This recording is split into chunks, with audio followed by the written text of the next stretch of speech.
yang bisa merubah orang kalau orang itu ketemu kita. Ingat, belajarlah dari nyamuk tadi.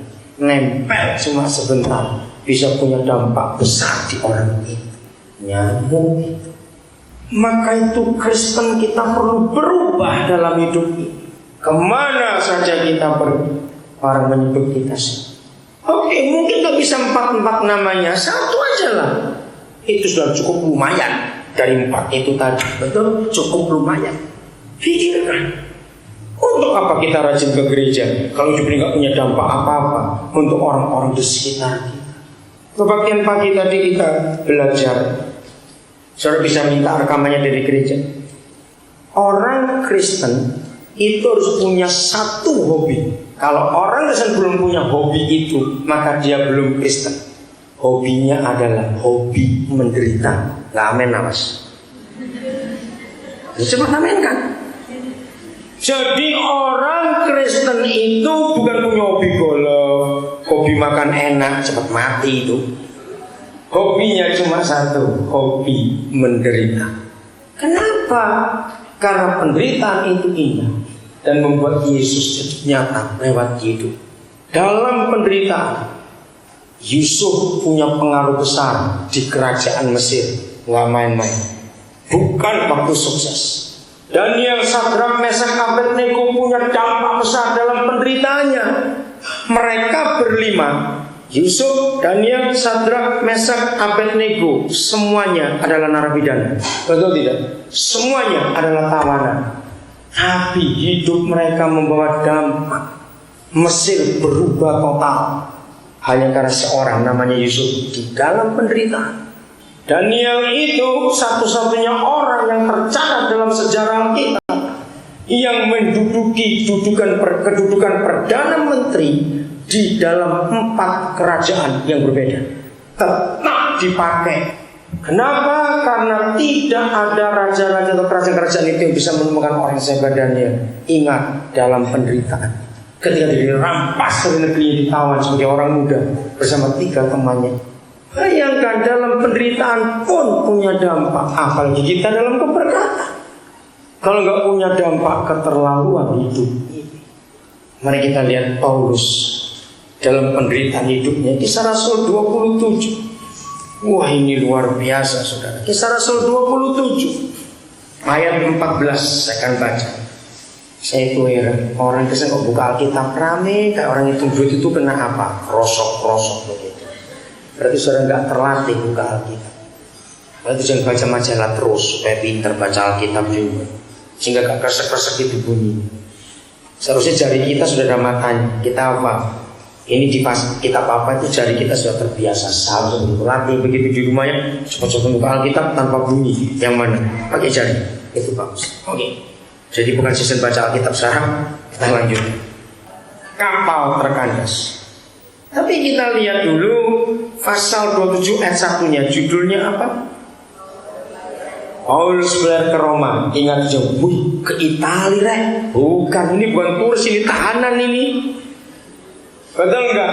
Paulus ke Roma bukan jadi turis ke Italia. Tidak, ini narapidana karena Injil dari penjara. Tetapi tidak berapa lama kemudian turunlah dari arah pulau itu angin badai. Ayat 14 yang disebut angin timur laut. Kapal itu dilandanya dan tidak tahan menghadapi angin haluan. Karena itu kami menyerah saja dan membiarkan kapal kami terombang-ambing. Kemudian kami hanyut sampai ke pantai sebuah pulau kecil bernama Kauda. Dari situ dengan susah payah kami dapat menguasai sekoci kapal itu.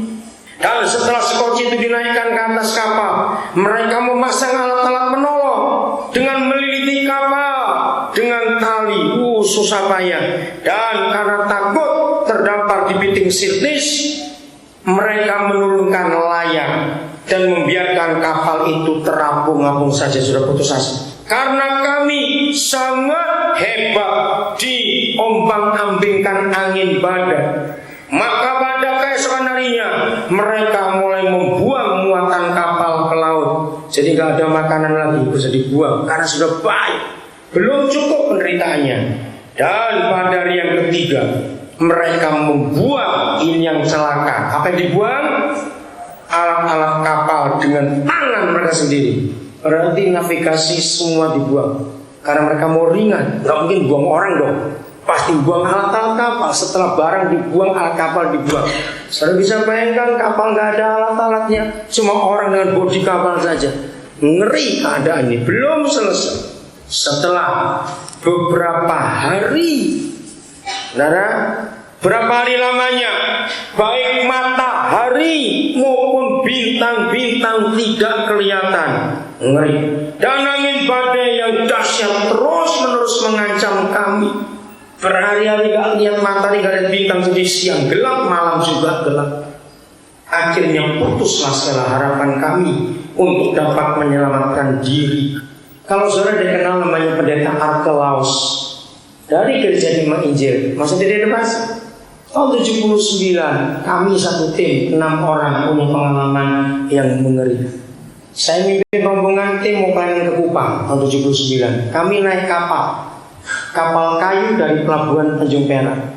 Saudara, baru keluar pelabuhan Tanjung Perak, nggak melewati, cuma di selatan Pulau Masalimbu. Ombak besar. Wah, sudah maaf, kami muntah-muntah. Jadi masih jauh dari Masalimbu. Saudara, kami mabuk, kami tertidur.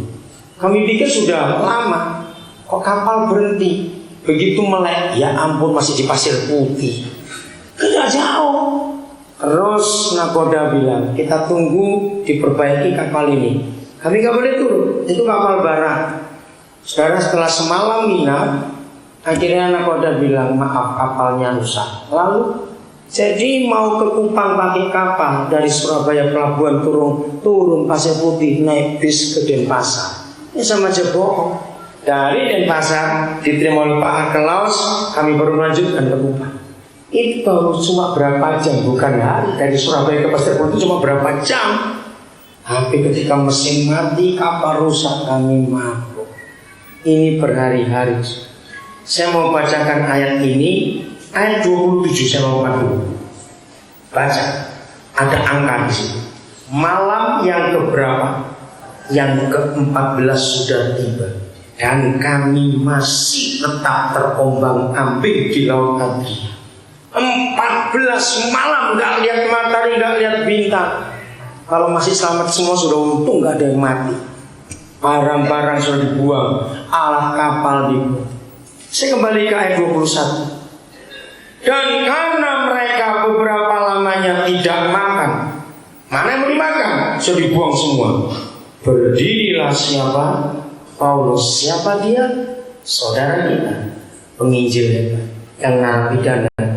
Ternyata dengan kata berdirilah Paulus di tengah mereka dan berkata, ternyata nakoda ganti.